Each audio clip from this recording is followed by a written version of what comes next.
Progressista versus conservador define os campos opostos na política? De forma bem pobre, sim. O conservador acha que nada deve mudar? Não, não é verdade. O progressista quer mudar todo mundo? Também não é verdade. É correto ser politicamente isento? Em política, normalmente o isento também é político.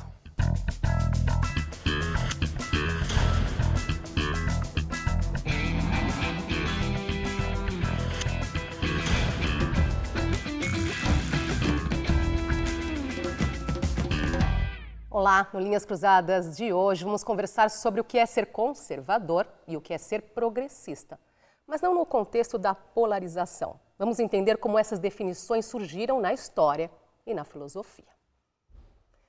Quando é para começar, vamos pensar na Revolução Francesa, que é onde surgem, nasce esses termos esquerda, direita.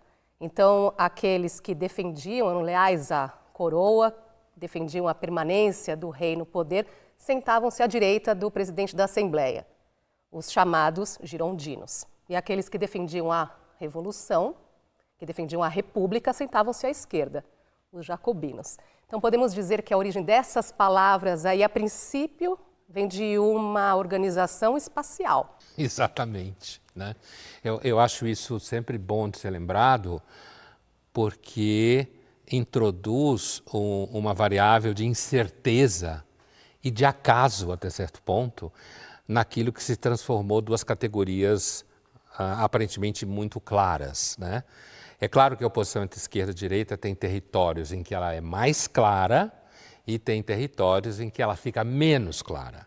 No caso da Revolução Francesa, se descreveu, então, a Assembleia, se descreveu os Estados Gerais, quando o que aconteceu de fato é que quem estava sentado à direita era mais brando,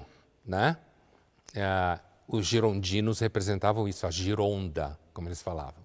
Quem sentava à esquerda era republicano e tomou a frente na Revolução, inclusive cortou a cabeça do rei e da rainha, e eram mais radicais, onde estava o famoso Robespierre. A Revolução Francesa, qual é o modelo que ela estabeleceu? Um modelo que começa com muitas bravatas políticas e muitos projetos, e ao longo do processo ela vai degenerando em clareza. A guilhotina, por exemplo, símbolo da Revolução Francesa do primeiro momento, que eles chamavam de a viúva, A viúva, quer dizer, a guilhotina no primeiro momento, então, ela estaria a favor da esquerda, porque quem implementou foi a montanha, os jacobinos, os radicais.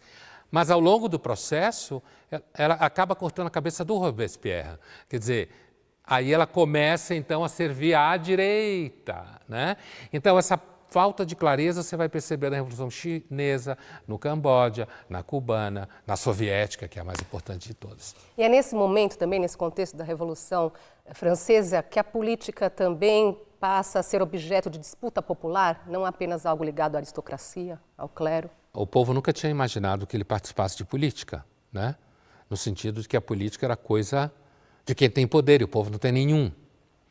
Tem inclusive um filme, um dos inúmeros filmes que representam o processo da Revolução Francesa, em que o Luís XVI está indo para a reunião dos Estados Gerais famosa, que antecede a Revolução Violenta enquanto tal, e aí um dos assistentes dele fala para ele assim, o povo está querendo ir porque o povo quer o poder. E aí o Luís XVI olha para ele e diz assim, mas tipo assim, quem em sã consciência quer o poder? Tipo assim, eu nasci com o poder, olha que inferno que é ter o poder. Então, durante muito tempo, na China, há pouco tempo atrás, eu escutei de uma chinesa que política era coisa para técnicos especialistas, certo? Para tocar o país e tal. Então, de fato, na Revolução Francesa, inclusive fruto de muita filosofia, que foi acontecendo, começou a se construir a ideia de que o povo participa do poder. Isso existiu em Atenas, na famosa democracia de Atenas, que durou um pouco mais de 100 anos, e acabou, Era tanta patifaria, fraude, mentira e puxação de tapete, que dizem que enterrou Atenas na guerra contra Esparta. Perguntamos nas ruas o que as pessoas se consideram conservadoras ou progressistas e se elas beijariam uma pessoa com um posicionamento contrário ao dela. Vamos ver. Você se considera conservador ou progressista? Rapaz, progressista. Eu acho que nenhum extremo é bom. Então, eu não sou nem tanto conservador, mas eu também não sou nem tanto progressista assim.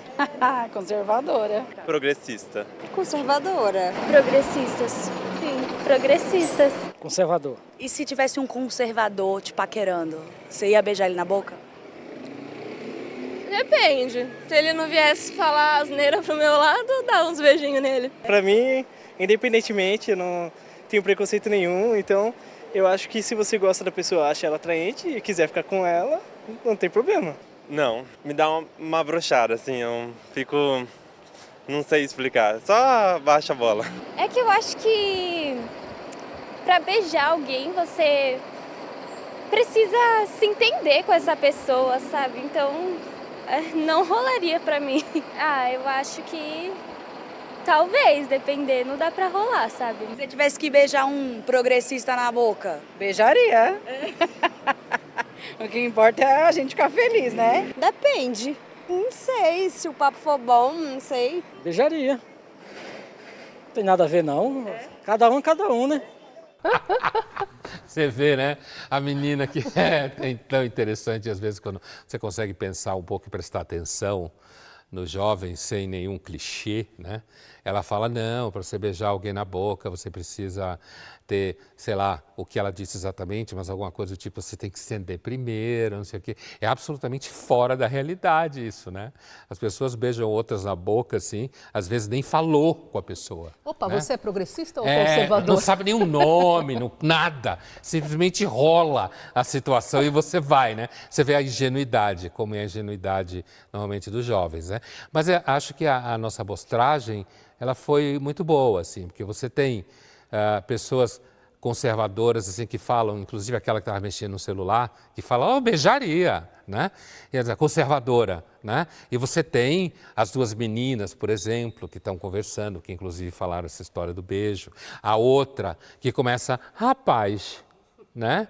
É uma expressão que é engraçada, né? Sou a nordestina, não sei se é, mas eu conheço lá do Nordeste, rapaz, né? Progressista, né? E teve aquele menino também que disse, olha, eu não sou contra, eu não gosto de nenhum extremo, inclusive ele pega todas, né? Porque ele falou, não, tanto faz, que é isso, não vou... mas eu acho muito engraçado essa ideia que surgiu aqui no Brasil na eleição de 22, se não me engano, mais entre as pessoas de esquerda, não sei se as mulheres de esquerda, que eram a ideia de que beijar um conservador na boca daria nojo, né? Daquele momento, esse assunto, eu acho que estava bem pungente mesmo, né?